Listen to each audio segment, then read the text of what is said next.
Okay, well, good morning, everyone. We're going to start. Thank you again, and welcome to How to Engage in Advocacy at the State Level with April Mastroluca. My name is Michelle Patrick, and I'm a Community Arts Development Specialist with the Nevada Arts Council in the Las Vegas office. As a reminder, this webinar is being recorded and will be available on our YouTube channel shortly after this presentation. April's contact information will also be located in the chat, and the last 15 to 20 minutes will be reserved for questions. We will respond to as many as we can. Thank you again for attending today's webinar. April Mastroluca has over 20 years of experience working and volunteering in the nonprofit sector and is currently a nonprofit consultant specializing in board development, organizational assessments, strategic planning, and advocacy education. She is a former Democratic member of the Nevada Assembly, and she represented District 29 from 2008 to 2012. In 2023, she became a licensed consultant for the Standards for Excellence, which is an ethics and accountability code for nonprofits. Her access to nationally recognized best practices in the area of organizational governance, operations, and management is key to elevating Nevada's cultural and artistic organizations. In 2024, April joined the Strategic Planning Task Force under the Community Arts Development Program area and is helping to create organizational assessments designed to provide overall sustainability for our organizational PGO and OSG grant recipients. I'm now going to hand it over to April. Welcome. Thank you so much, Michelle. If you have questions as we're going through the presentation, please drop them into the chat, and we will get to, as Michelle said, get to as many of them as we can. So let's get started.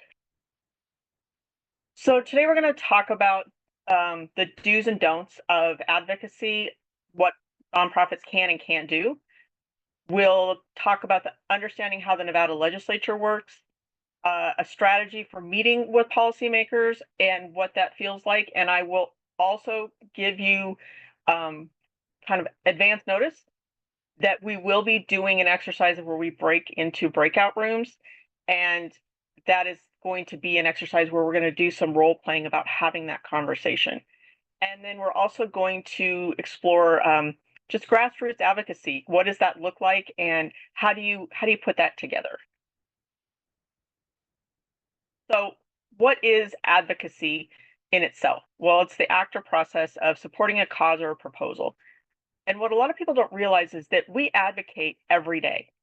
We will speak up on behalf of our children. We will speak up on behalf of ourselves. If there's an issue going on in your life and you're struggling with something going on at work and you speak up to your manager, that is advocacy. It's not just about politics. So if you could drop into the chat, how comfortable are you when it comes to advocacy on a scale of 1 to 5? 1, never engaged. 2, the thought makes me nervous. 3, I've never considered it. 4, I've done it and I'd like to do more. Or 5, I am an expert and I'm looking for a few new ideas. Oh, sorry, didn't mean to drop that in there. Over there.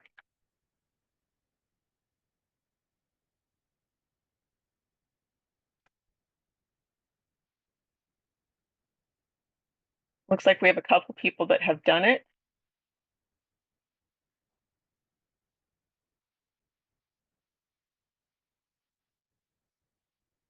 Yep, the thought of advocacy does make a lot of people nervous. Totally understand.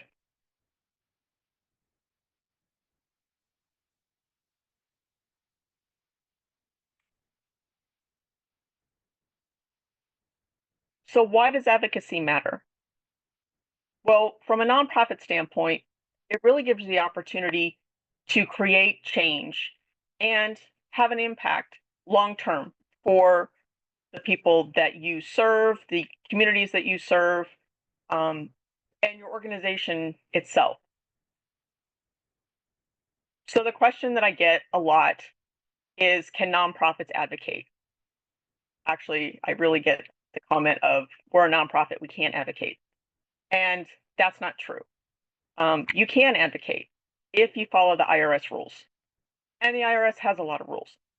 And so let's see if you know about nonprofit rules. So in the chat, can you invite a candidate to an event as a guest?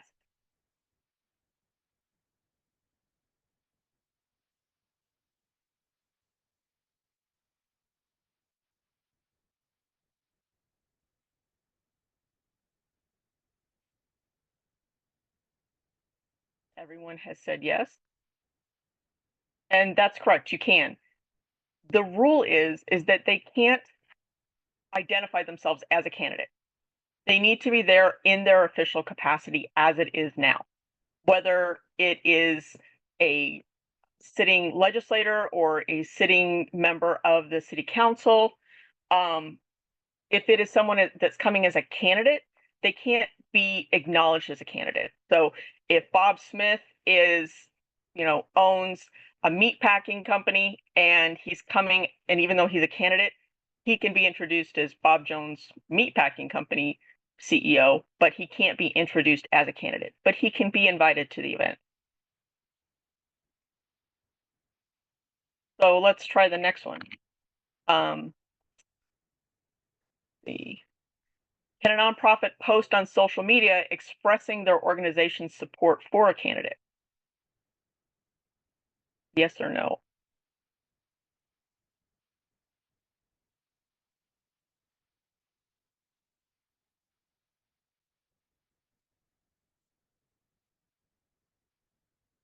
So we have a couple yeses, a couple nos.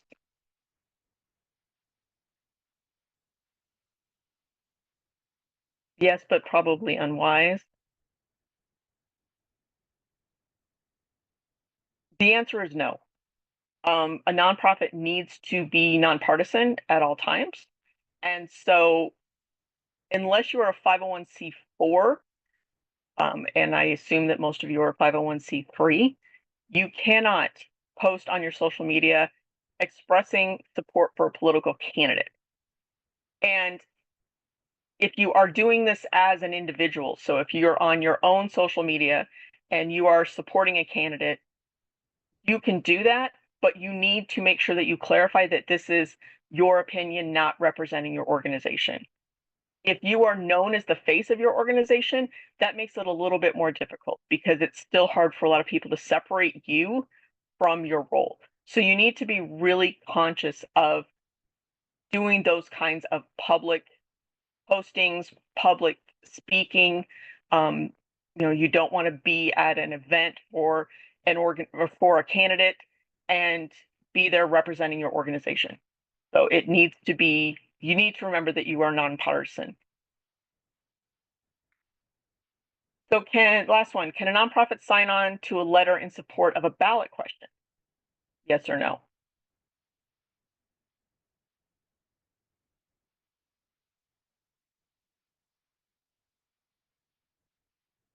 We have a couple no's and a couple yeses.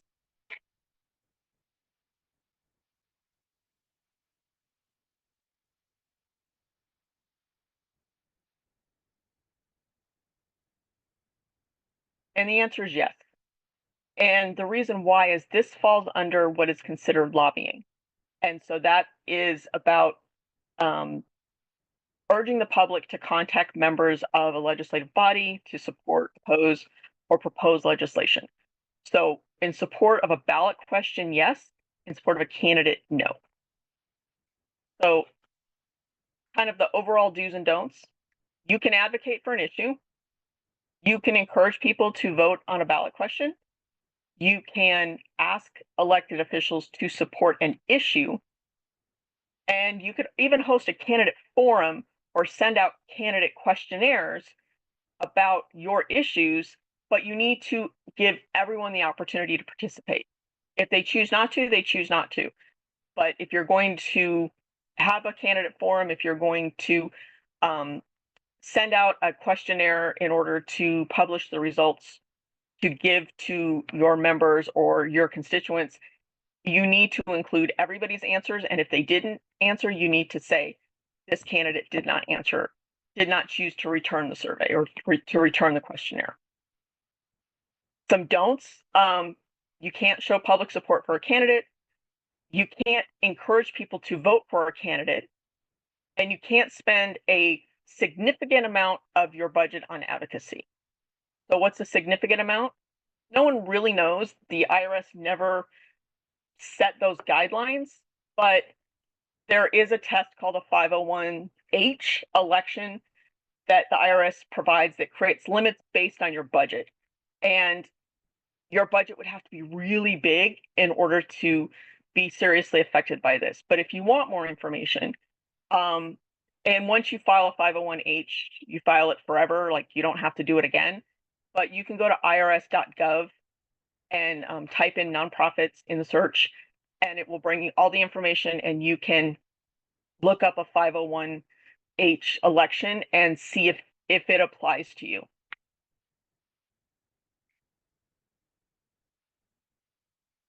So does advocacy really make a difference when nonprofits are the ones doing the advocacy? Well, advocacy matters because without it, we're left to the whims of the politicians and their perception of the reality that we live in.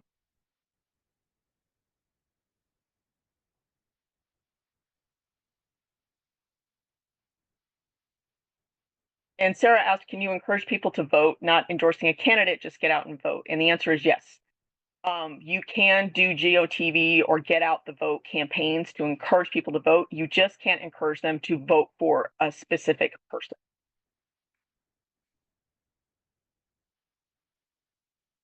So we're going to talk about the Nevada legislative process.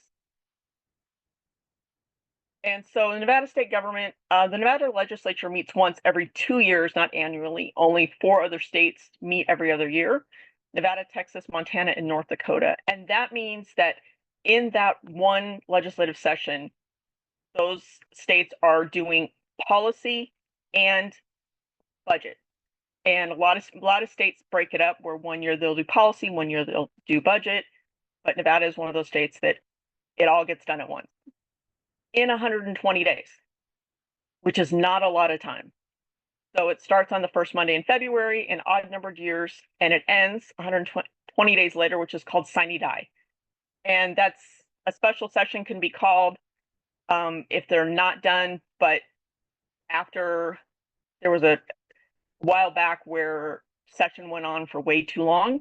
And so they actually instituted the rule that said it's 120 days full stop. And it's 120 days full stop unless the governor or the majority of the legislature calls a special session. So the way that the process starts is it starts with something called a BDR, or a bill draft request. And it's really just a placeholder.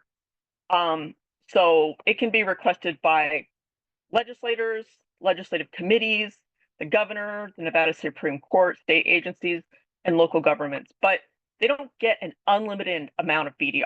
So if you are an incumbent member of the assembly, you get 10, and a senator gets 20. If you're newly elected, you get 6 in the assembly and 12 as a senator.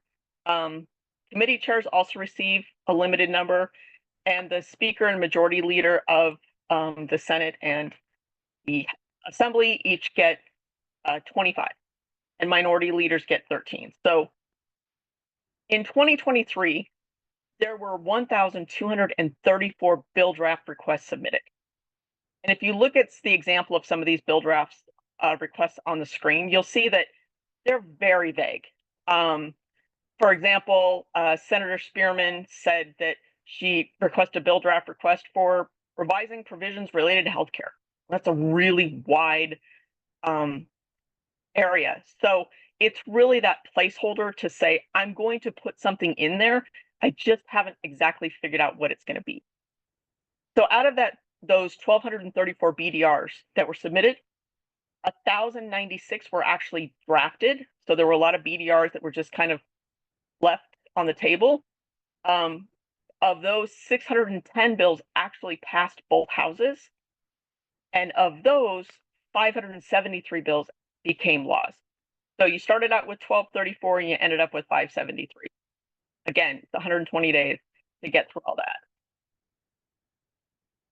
So the way it works is a bill draft request will be submitted for introduction by a legislator or committee chair. And then if the information is provided to the legal division, a bill will be drafted and then assigned to a committee. The committee chair can then decide to hear the bill and allow testimony.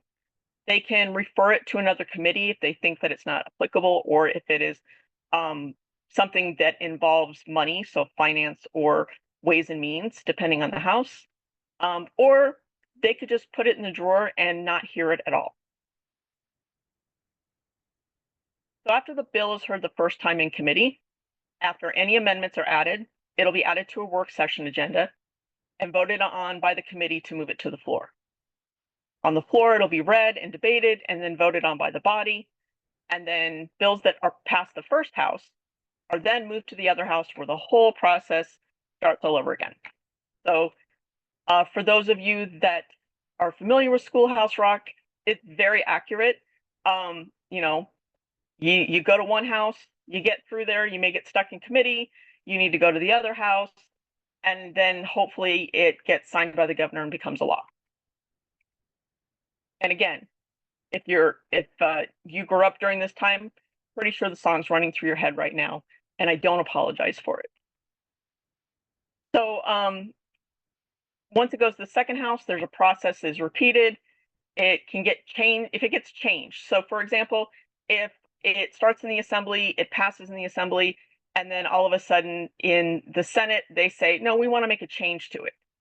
Then what happens is there needs to be a conference committee. So if the assembly doesn't agree with the changes that the Senate made, they have to have a committee to agree or disagree to the changes. And if they agree to it and it passes both houses, then it goes to the governor.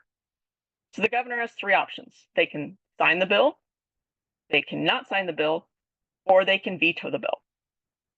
So if they sign the bill, it goes into effect based on the effectiveness date in the bill. If they don't sign the bill at all, after 15 days, I think it's 15, then what happens is that the bill becomes law without signature, or the governor can veto the bill. The tricky part is if the governor vetoes the bill after session ends, it's basically dead until the next session if someone wants to reintroduce it. If the governor vetoes a bill during session, there is time for the legislature to come back and try and reintroduce the bill or change the bill to get more votes to override that veto. So from the standpoint of an advocate, what does that mean? What does that session actually look like? So what happens is after sine die, after the session ends, you're going to start planning for the next legislative session. You're going to do your research, you're going to look for partners, you're going to research legislators, and we're going to go through those steps in a few minutes. So then the primary election happens or starts. If you want to meet the candidates, who's returning, who's new, what committees have they served on, and you want to be able to talk about your issue and start talking about sponsorship for a bill draft request. Now remember, someone who may be coming in as a freshman, they're going to have less bill draft requests, so they're going to be much more stingy versus someone who may be a committee chair or have been there long enough to have more bill drafts. So thinking about what their access to bill drafts are, but the earlier that you talk to them, the better chance you have, because as they start putting them in, they can't delete them. So if they have 15 and they're starting to go through the process and you don't talk to them until they're at number 14 that's already in, you're going to have a hard time being that second to last or last bill. And then once the general election happens, congratulate the winning candidates, send them an email, drop them a handwritten note. It really does make a difference because they're hearing from constituents, they're hearing from people other than the lobbyists, and that really makes an impact. And then remind them about what you talked about. Thanks so much. Congratulations on winning. Really appreciate the time that you took to talk to me about XYZ issue. I hope that we can work together in the next legislative session. So then session begins. So if you did get a BDR, you want to follow it through and make sure that it actually gets introduced, that it doesn't become one of those 500 bills that just falls off the face of the earth. You want to use Nellis, which we're gonna talk about how to find out when the bill is scheduled for a hearing, and then develop testimony. Even if you plan to be there, you want written testimony. And the reason why is every legislator will get a copy of your written testimony that you've submitted. And so they have that as kind of that reminder of what the issue was, instead of having to wait for the minutes of the meeting, which can take a few days or even a week to come out. If that bill's moving forward to a work session, they'll have that information right in front of them, and it gets published along with the minutes on the website. So now, if you started, say, in the assembly, on the 68th day, your bill will move to the second house if it has passed. If on the 68th day your bill did not pass the assembly, it doesn't go to the Senate. The bill is pretty much dead, unless you can reintroduce it in the Senate and try it again that way. But you still have that limitation of on the 68th day. And then sine die, the last day of session, you will either celebrate the passage of your bill, or you're going to start planning for the next session. So the most effective advocacy efforts are planned efforts.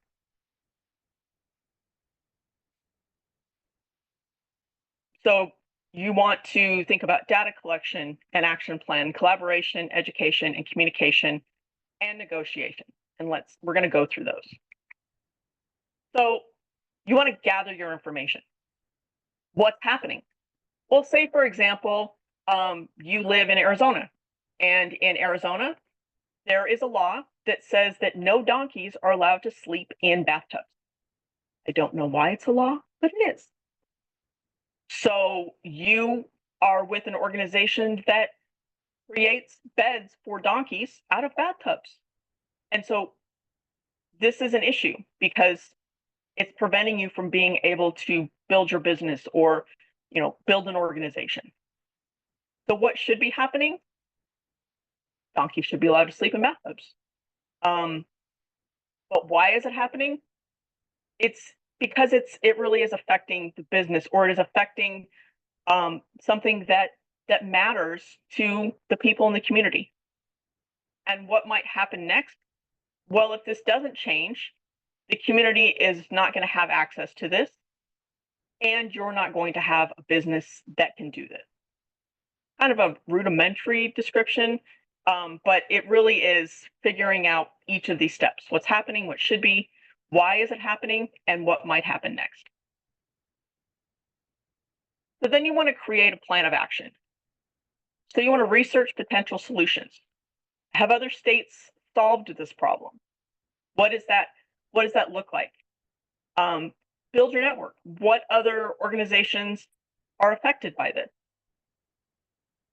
Know the opposition. Who is opposed to this legislation and why? And then meeting with policymakers and talking about the issue and potential solutions. You don't want to go to them with a problem without a solution, because it's not going to get anywhere. They really need to know, and they don't have the time to do the research on potential solutions to every problem that someone brings them. So the more information you can bring them about the issue, about solutions that have worked in other places, the better chance you have of being able to move something forward. Then you want to create coalitions. Think about the groups that you currently work with that are affected by this issue. Think about your clients or the community that you serve. Think about your volunteers. They know your organization, and they probably have a really good understanding of the issue and how it impacts the community, and they can share that information. Think about unexpected partners. As nonprofits, we tend to just kind of lean onto other nonprofits, but there are occasions where for-profit companies or even government agencies could be involved. So a few years ago, there was a ballot question that would have removed the tax on certain medical devices, things like oxygen, on sleep or certain kinds of sleep apnea for infants, things like this that people may have insurance coverage for, but it doesn't cover the sales tax. And so, for example, if the insurance paid for a power wheelchair, but you still had to pay 8% of that $15,000 power wheelchair in taxes, it may make it so that you can't get it. So a for-profit company started the bill, and then nonprofits signed on because it was affecting their constituency by having to pay this tax. So they worked together to promote the importance of getting this ballot question passed, and it did pass. And then out of your partners, who can do what? Who has access to a bigger mailing list? Who can do more outreach? Who has a PR company on retainer that they could use to help you? And then you want to talk about education. You want to engage your board and your volunteers. I know that sometimes it's challenging to convince your board about the importance of advocacy. But if you think about the story that you're going to tell about advocacy, what you're advocating for, it's very similar to a fundraising story. It's just that you are looking at it on a bigger scale.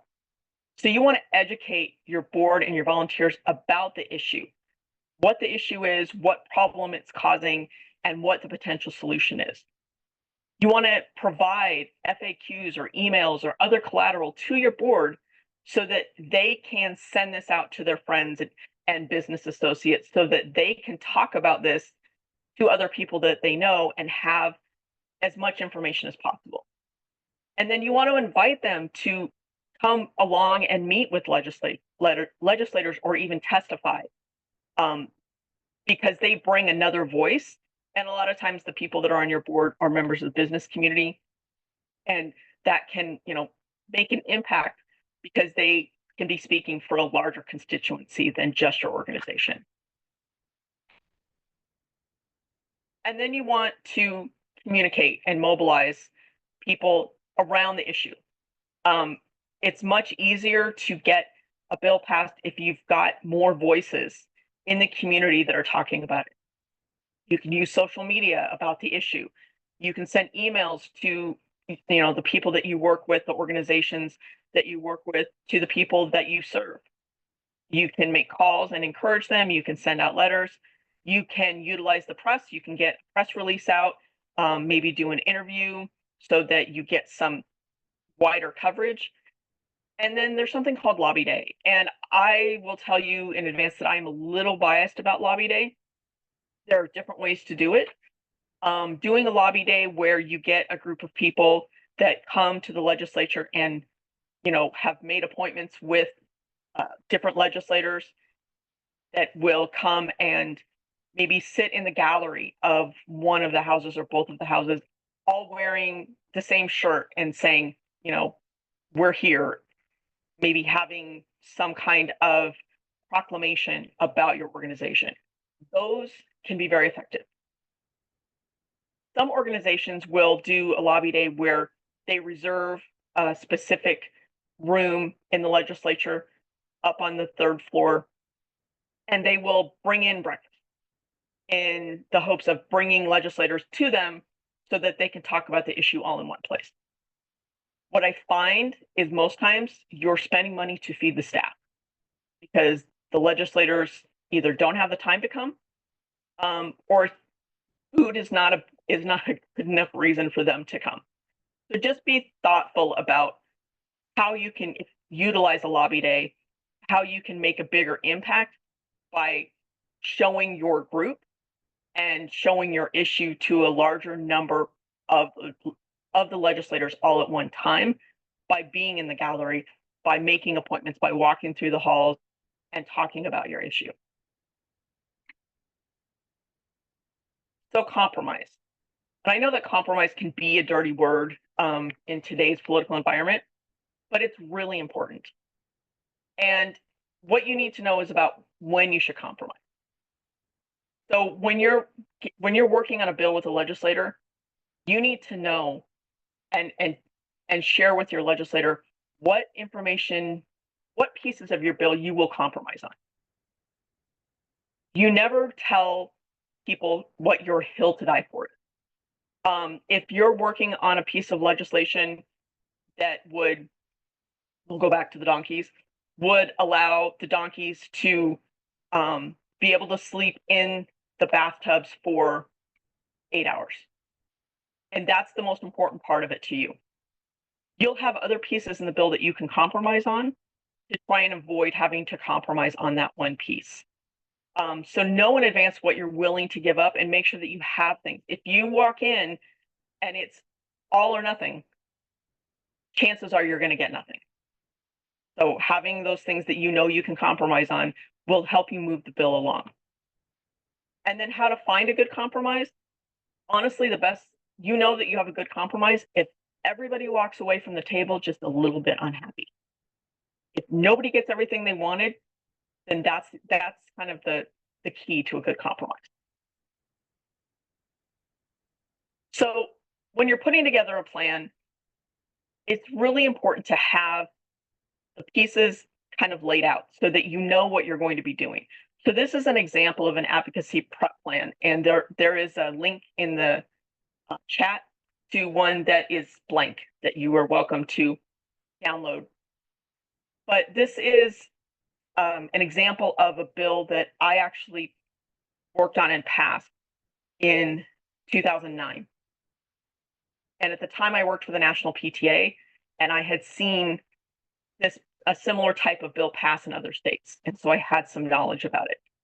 So the issue was that the lack of parent involvement in schools impacts student success.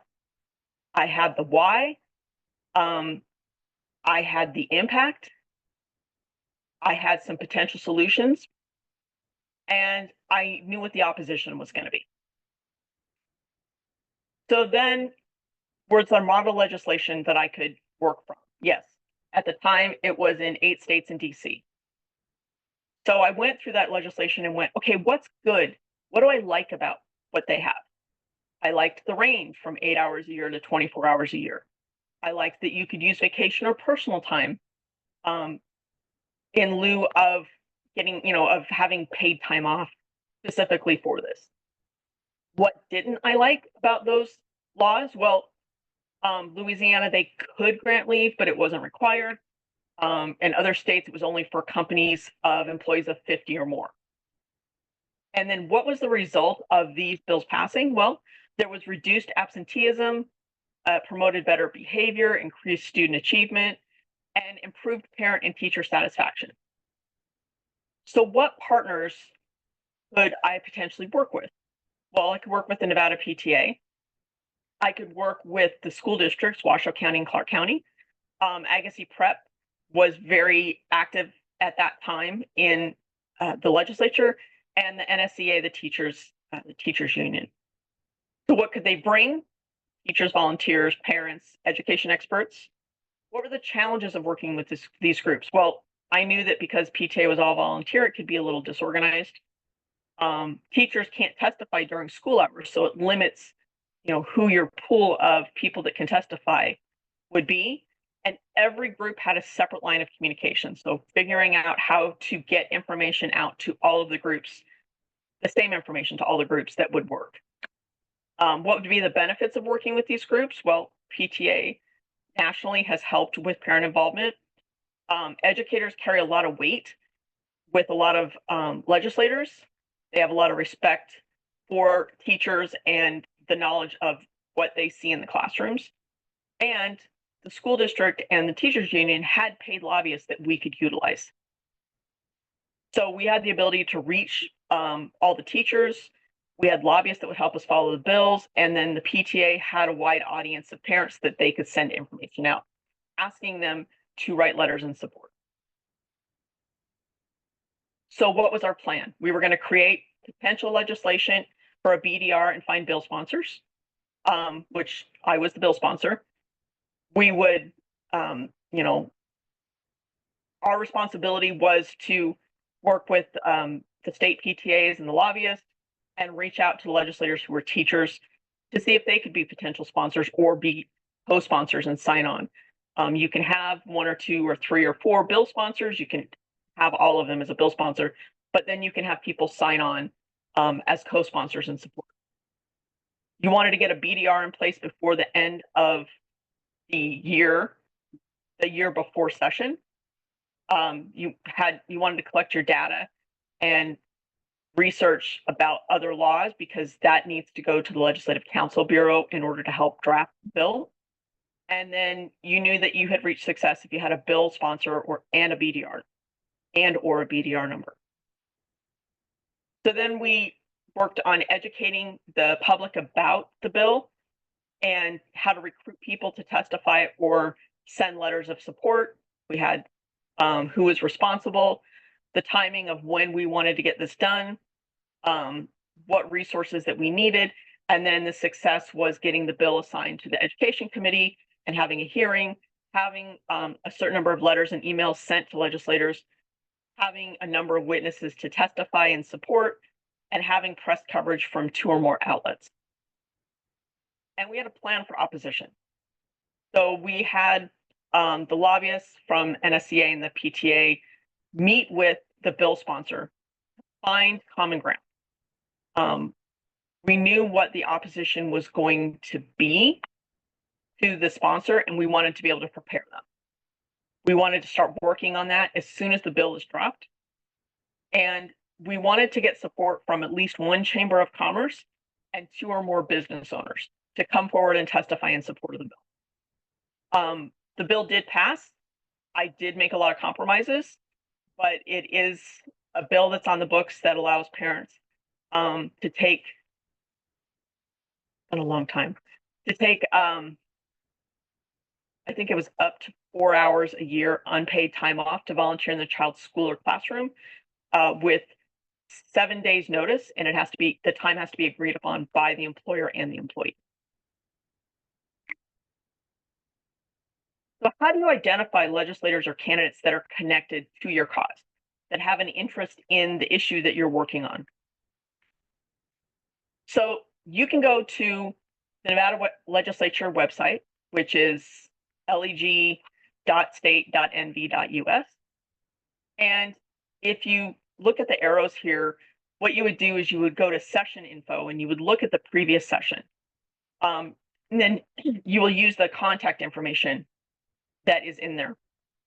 But what you want to do is you want to read through minutes of some of the meetings. You can do, the search is pretty dynamic, so you can do a search on, your specific issue and see, did anyone talk about it in hearings last session? Did they speak in support or opposition to it? And can I talk to those legislators that spoke in support of it and ask them for support for this new idea? One of the nice things about the legislative website is a section called Nellis. And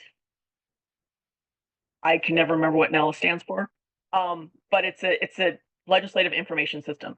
And if you look in the upper right-hand corner, you see the arrow and there's a button that says tracking. And what you can do is you can use that tracking button to follow bills or BDRs to see if they've been drafted, to see if they have hearings. You'll get notifications. As a constituent, you can track, I believe it's up to 10 bills a year for free, and be able to follow them. And what I would encourage you to do is, for the next legislative session, pick a couple of bills, sign up for Nellis, and track them through the process so that you can kind of see how it goes, see when it's scheduled for a hearing. Since COVID, all the hearings are broadcast. So you can sit and watch the hearing. You can go back and read the minutes if you didn't watch it, or go back and watch the replay, and then, see what happens on the floor in the other house and follow it all the way to the governor's office. So it's a good way to kind of get that overall view of what the process looks like, especially if you're unfamiliar. So obviously you need to meet with legislators or candidates, and sometimes that can be a little bit overwhelming. The benefit of being in Nevada is we have a citizen legislature. which means that the majority of our legislators have jobs outside of session. They don't have um, those gatekeepers outside of session that people that are legislators in other states have. So, for example, in New York or California, you can't pick up the phone and talk to a legislator. You have to call their office, you have to leave a message, you have to talk to their scheduler or their secretary. There's a whole group of people you have to run through. In Nevada, you could run to a legislator at the grocery store or at a Starbucks and have a conversation with them. You can email them through the website and actually hear back from them. If you happen to have access to their number, you could pick up the phone and call them. And I had plenty of people that would just call me on my cell phone to ask me questions before and during session. And that's one of the advantages of Nevada. I call Nevada as a state a small town because it really is accessible. You really do have access to your elected officials, unlike other states. So when you're meeting with candidates or legislators, you want to address them by their title, if they have one. Even if you've known this person for 20 years, but you're talking to them about an issue, you address them by their title until they tell you you don't have to. So you say, Senator so-and-so, I really want to talk to you about this. And they go, you can just call me Mark. Great, now I can call him Mark. But until he tells me that, he's Senator.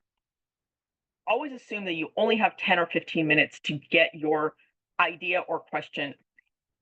If you get more, great, but don't plan to have this big, long conversation because chances are they've got other appointments and other places to be. When you have an idea or even talking to someone about a bill that's existing, trying to get support, you want to tell them who will oppose the bill. Nobody likes to be surprised when they go to a hearing and the chair says, is there any opposition to the bill? And 5 groups get up and have opposition. And the bill sponsor didn't know. So you want to know who the opposition is. And don't say, everyone loves this bill, because that doesn't exist. There's always going to be opposition for people who come in as neutral, which is, we don't really have a problem with it, but we're not in support or opposition of it. And if they ask you a question, it's okay to say, I don't know. I don't know, let me get back to you. When you're meeting with them, you don't want to leave behind a lot of information.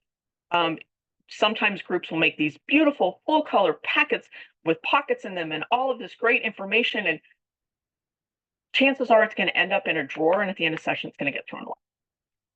Give them bullet points. Give them 1 page with bullet points. If they want more information, they'll contact you and ask for more information. But don't just assume that everyone wants this, fancy, expensive packet and that they're going to use it. If they ask you a question you don't know, don't make up something or guess. Don't just say, oh, well, I think, or I've heard.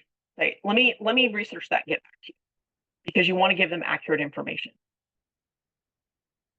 If you're talking about an example that works in another state, don't use California as your first example. There are just groups that are legislators that are just like, if it's California, I don't want anything to do with it. But you want to find an area or a state that is similar in size. So you may say, well, in Utah, they do this, or in Colorado, they do this. They're smaller population states that are more similar in size to Nevada. If you're asking them to support a bill or oppose a bill, don't expect an answer on the spot. Unless they're, someone who is intimately involved with the issue, they probably haven't read it yet. And they're not going to be able to give you a definitive answer one way or the other, because they need to know everything that's in that bill. And don't forget to thank them. Send them a note afterwards. You can send them an email, you can send them a handwritten note and just say, thanks so much for taking the time to meet with me. I enjoyed talking to you about X issue. Please let me know if you have any questions. Or if they ask questions and you're doing follow-up, add your follow-up answers to that email or written note. And when you're talking to them, you can ask questions other than just about your issue. You can ask about how they're going to involve nonprofits in the policymaking process. Remind them that nonprofits are small businesses that directly impact the economy. And, how can you invest in the sector? When you're thinking about nonprofits, overall in the US, nonprofits are within the top 10 employers in the US. Nevada, it's a little bit lower because we have mining and gaming and different groups like that.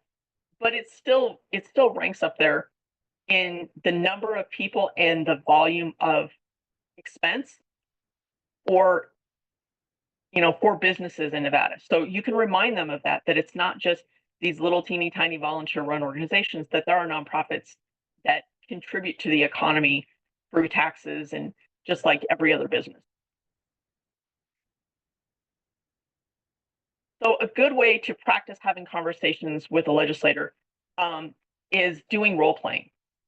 And what you can do is present your ideas and be ready for questions. And it's a great way to feel more confident and prepared for the real thing. So hold on one second. I just want to check one thing. Something I didn't think about looking at. So normally what I would do at this point is I would give different groups a scenario, but as a webinar, I don't have a way to separate you into rooms.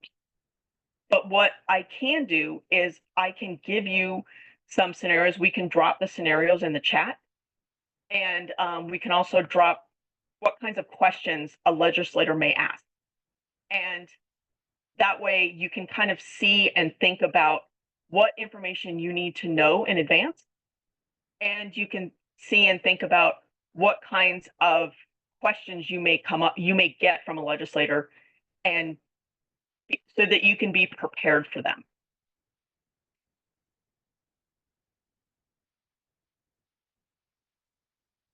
So you can take a look at the scenarios. You can download them and look at them at your convenience, and also look at some of the questions. So remember that you want to educate the candidate on the bill, and that in this exercise, this is really much more about policy. It's not about money. You want to summarize your information. And when you're meeting with legislators, you don't want to repeat what someone else in the group has already said.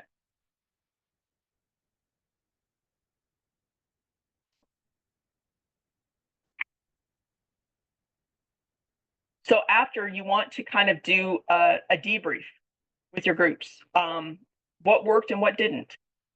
What kinds of things came across with good questions? What kinds of things that you talked about seemed to be confusing to the legislator? And then if you do this as a role play exercise in your own organization, which I would encourage you to do, the person that plays the role of the legislator, be able to say why you were persuaded, or why or why not you were or weren't persuaded. And did you feel prepared, and what information helped? One of the scenarios that you'll receive is about a bill that wanted to allow people to be able to use public bathrooms for individuals with things like that had diseases like IBS or Crohn's and colitis. And so obviously there was an impact to people that had these types of diseases, and they were unpredictable. And so they needed access to restrooms, but businesses have the right to say no, that it's for employee use only. And so the bill would say that retailers must provide access if the customer has proof of their condition and 3 or more employees are present. If there is no public restroom that they could access, or if access wasn't safe. So retailers would be exempt from liability if they are not willfully negligent. There would be a civil penalty if people didn't participate, if businesses didn't participate. And it could be for Crohn's disease, ulcerative colitis, and other conditions requiring restroom access. And a retail establishment is any business offering goods or services with ongoing discussions to refine the scope. So in this case, they knew who the opposition was going to be. It was going to be the Retail Association of Nevada, the two of the chambers of commerce, and the Nevada Restaurant Association, and they had concerns about cost and logistics. So when you're thinking about this bill, it seems kind of like, well, I could see the point of it. I could see why it was necessary. But in reality, what happened with this bill was that while the individual who went to the chair of Health and Human Services and got them to sponsor this bill did that because it was a bill that had existed in other states around the country, and they used that as their kind of reason why they felt that it could be used to help in this sense, in this situation. They never engaged the actual Crohn's and Colitis Organization of Nevada until the bill was ready to be testified on. So once the bill was scheduled for a hearing, they reached out to the organization. The organization had no time to prepare. They didn't really have enough information on the issue. There was no way that they could get, people who were affected by these diseases or volunteers together to testify in support of it. And the bill failed and did not move out of committee because they couldn't get the votes on it. So it's really important to be prepared and have all those pieces in place and be ready to have groups together that could talk about it. And then there was another one that I thought was a really good one I could share with you. Oh, so the other one was an organization. It was a group called Nevadans Against Period Poverty, and they wanted to mandate access to feminine hygiene products in junior highs and high schools. So they had support from the education, one of the senators on the education committee, and they wanted access for parents to help them avoid missed school days, because if they couldn't afford to have access to period products, they may not go to school those days. They wanted to reduce the stigma of people needing them. It's a lot of times before this, if someone needed, period products, any kind of sanitary products, they would have to go to the school nurse, and you can't really hide going to the school nurse and getting these things versus having them available in the restrooms.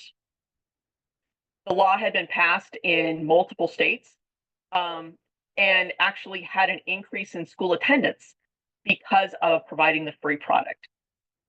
And so the way that they wanted to do it is that it would require all school boards and charter schools in the state to provide these products to grades 6 through 12 to allow for equal access. And then the opposition really was about the school districts. This was an unfunded mandate, so they would have to pay for these things out of their own budget, which they did not have the budget for. They were concerned about plumbing damage. Would people be flushing these and causing problems?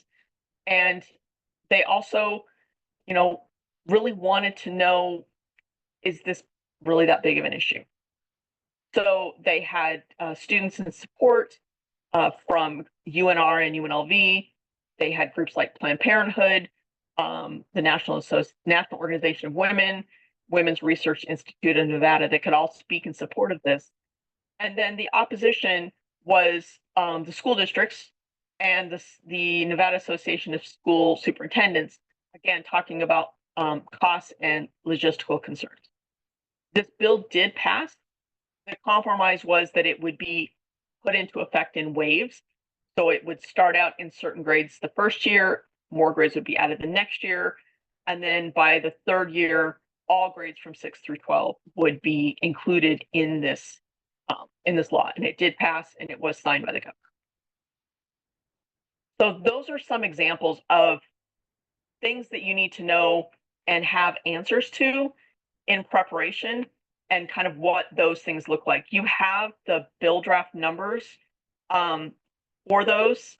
And so you can actually go into the legislative website for 2018, no, 2020, and look up those bills and actually read the testimony and see what some of the support and opposition were about, what kinds of information the organization provided when introducing the bill to the committee, and what kind of information they were able to provide. So it's a good exercise to see how the process works, and again, to be able to follow something all the way through, especially something that's already happened. And I want to talk about the pros and cons of using lobbyists. In the last legislative session, there were a couple of bills that were considered Christmas tree bills. And what those were was that the state had a large pocket of money that was left over from COVID funds they had received from the federal government that had to be spent down or sent back. And nobody likes to send back free money. So there was a bill that allowed for an allocation of these funds to different nonprofit organizations. Some nonprofits got a lot more, some got a lot less. And some of those that got more had lobbyists. They were larger organizations that had either paid or pro bono lobbyists. So there's a lot of organizations that have said to me, well, we need a lobbyist for this session. Regarding that issue in particular, those Christmas tree bills, that money is not going to be there. It's been spent, it's gone. We won't know until more information on the state budget comes out. But the chance of the state having this excess dollars that they will be willing to put into a large number of nonprofits is very, very slim. So you can hire or get a pro bono lobbyist. And if you do that, there's a couple of things to think about. What kind of expertise does this lobbyist have? Have they worked in committees where these bills would be heard? So for example, if you are an organization that mostly deals with education, you deal with students in school, you're looking at a lobbyist, look at their lobbyist list on the legislative website. You can see every client they have. Do they have clients that would fall in the education committee? So do they have a relationship with the committee chair and the legislators in that committee? Have they testified in support or opposition to bills in that committee? Thinking about cost. A lot of times organizations will say, oh, well, one of our board members knows a lobbyist and they're going to do it pro bono. In my opinion, pro bono is Latin for when they get around to it. If you have a lobbyist that has 20 clients and you are the pro bono client, where are you going to fall on that list? At the bottom. Those 20 clients, they may be following anywhere from 5 to 12 bills for each of those clients in different committees. As a pro bono, you're going to get one, maybe two that they'll follow for you and testify on for you. So you need to be prepared. You can't say, can you follow every bill in education that has to do with this issue? The answer is no, because they have paid clients that need their time and attention someplace else. So remember that you have limitations about what they can do for you. Think about conflicts of interest. If they have a client that has a conflict to a bill that you are supporting, who are they going to represent? They can't do both sides. So making sure that you ask them about conflicts of interest and how do you disclose conflicts of interest to us. And finally, communication. During session, you need to be able to be reached by a lobbyist at all times. Because what could happen is, say you came up and you testified on a piece of legislation that you had a legislator put in for you. And you've done your testimony and you felt really good about it and you flew home And then all of a sudden, one of the legislators goes to the lobbyist and says, well, I could support the bill if you would change X, Y, and Z. The lobbyist can't say, oh, yeah, we'll change X, Y, and Z. They have to ask their client, which is you. So they have to call you or reach out to you, and you need to be able to turn around and give them an answer as quickly as possible.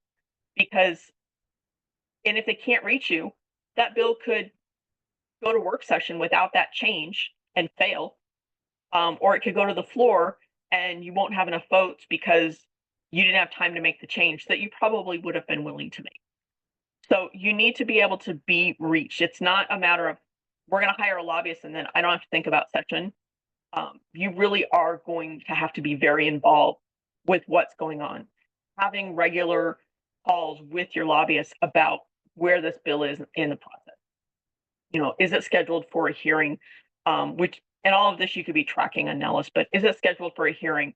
Do we need to have different information prepared? Should we schedule meetings with the legislators in advance? Do I need to be there to testify? If I can't be there, can I send testimony and give information to my lobbyist to talk about? Because your lobbyist may not be a complete expert on your issue, so you need to provide that. So it's not a matter of I'm going to hire someone and then let me know if it passes or not. You have to be very involved throughout. So I recognize that was a lot of information. And I know that unfortunately, because we weren't able to do the scenarios, we had to cut our time a little bit shorter. But this is my contact information. It's also in the chat from earlier. But I wanted to see if there were questions that I can answer for you. I wasn't able to follow the chat, so I will take a look at the chat. But if you have questions, you can raise your hand and we can take you off mute. You can type them in the Q&A box and we can answer them that way. So does anyone have any questions? Jennifer, can you show us how to use Nellis to look at testimony? I think I can. Hold on.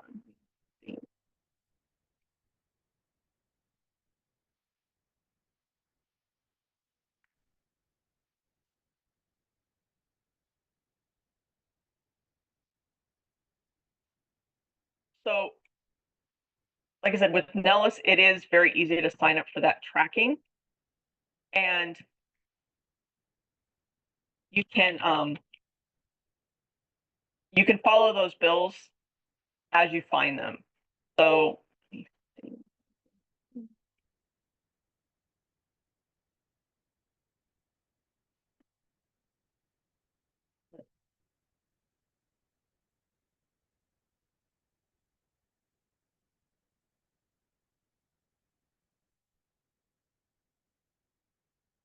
again, you're looking at Nevada Legislative website.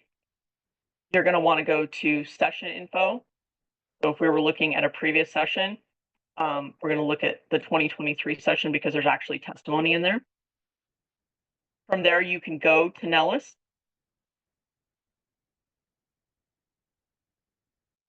And you can see all the information here. So you can go look in a committee. You can look, if you know what the bill number is, you can look at it that way. You can also use the bill text search.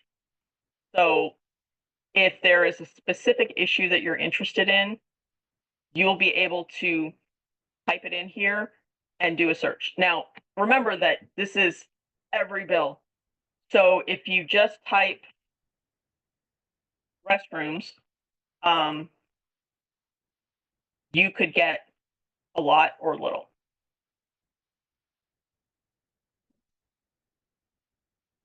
It's going to be a little slow. So you can see, so for example, AB 220, this is about mechanisms in faucets and public restrooms.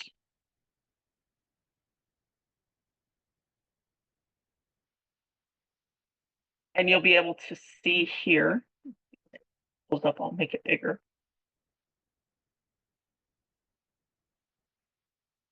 what the changes were.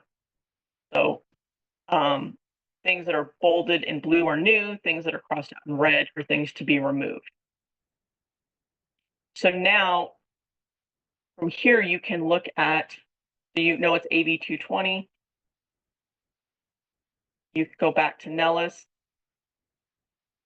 and put in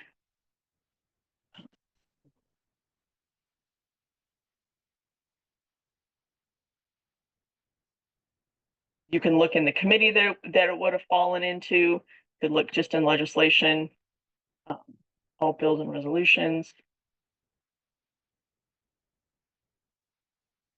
You want AB 20.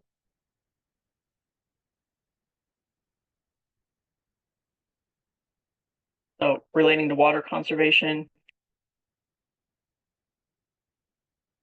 And then from here, you'll be able to see the minutes.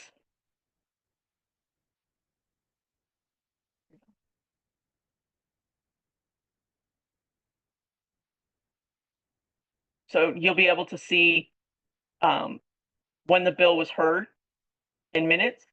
So it was discussed at the BDR. So this is when it was introduced. This on March 13th is when it was actually heard. So from there, you'll be able to see the testimony and what the opposition and support was.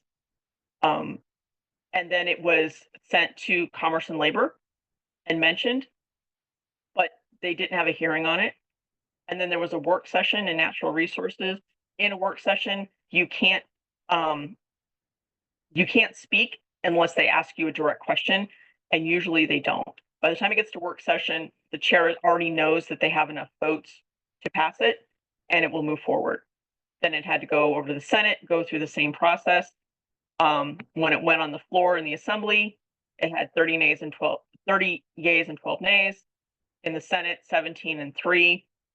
And you can see step by step where it went. And then it was approved by the governor on June 6th and enrolled into Chapter 210. So that's kind of a quick way of looking at it. But again, utilizing Nellis and signing up so that you can do that bill tracking can really help you, during session to follow things along. Did that answer your question?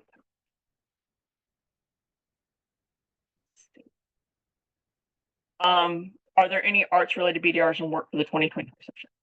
I will tell you that the 2025 session still has bill drafts going in, and they will add bill drafts every single day, so it's kind of hard to follow, but you can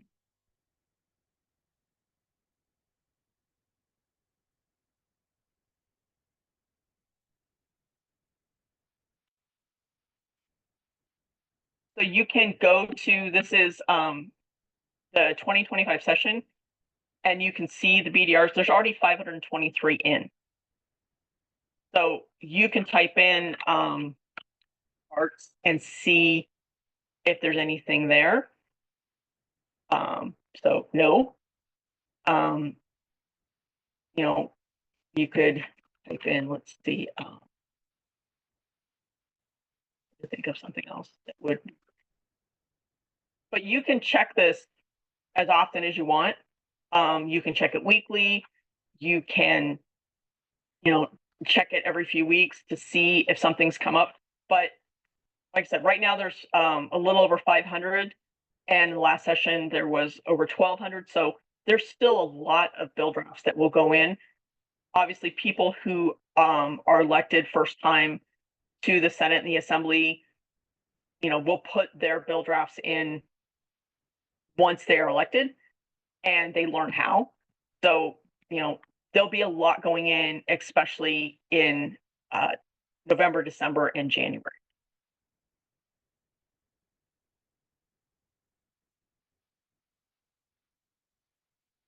Are there any other questions that I can answer or share? You are welcome to contact me through my contact information if you have questions, after this webinar. happy to answer them for you and offer you any help and support that I can. But I would love to see more organizations get involved in the legislature because it really does make a difference. When a legislator is speaking in a committee or especially on the floor about an issue, for them to be able to say, I've heard from my constituents that this is an issue and this is the solution. I have heard from the arts community that this is an issue and this is the solution. That really makes a difference. People say, well, the lobbyists have all the power. The lobbyists have the power because they don't hear from anybody else. Even getting, a number of emails from people that live in that district about an issue can make an impact. Lobbyists can give them money, but they can't vote for them. So you have a lot more power than you think. And there are not a lot of individuals that take advantage of that unless it's something really controversial. So keep that in mind, that even just, something that may seem simple, don't think, well, they already, they know they're gonna vote for. They need those stories. They need to be able to say, in the arts community, this part of the community was affected by the work that they did, and therefore we need to help them reach more people. So, it could be something that's in the policy side. It could be something that's on the fiscal side. On the fiscal side, you're competing against a lot of different issues for that money, but it's not impossible.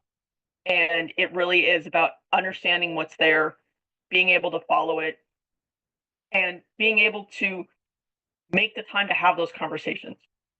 If you can go up there and have a meeting, that's, that's probably the best way to do it, but it's not always possible for a nonprofit. So scheduling a call, scheduling a Zoom, with a group.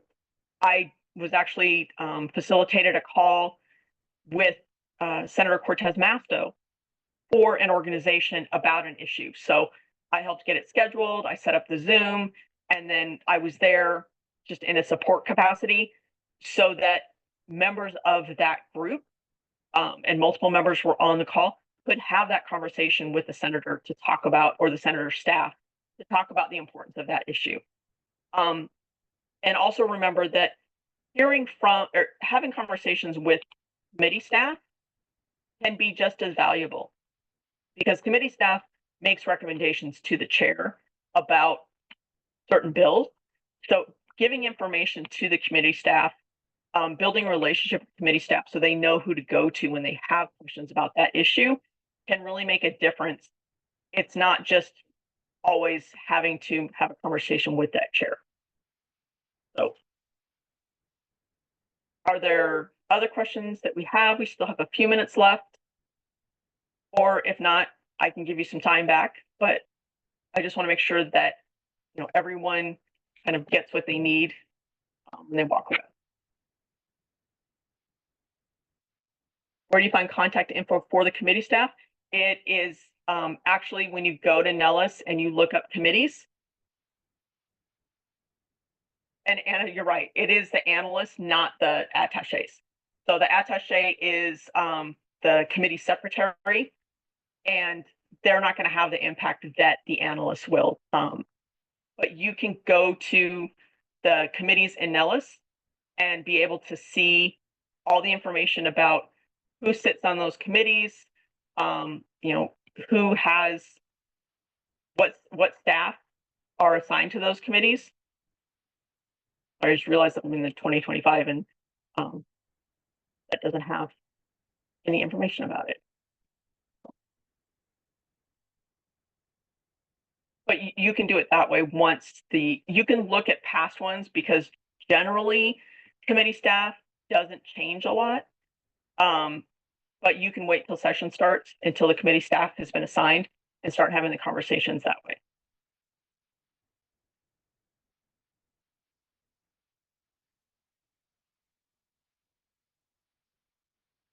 Is there anything else? Right, I will give it back to you, Michelle. Thank you so much, April. This was really, really incredible. Again, this will be recorded. If you know anyone who was not able to attend, we're going to put the link in our professional development series page. And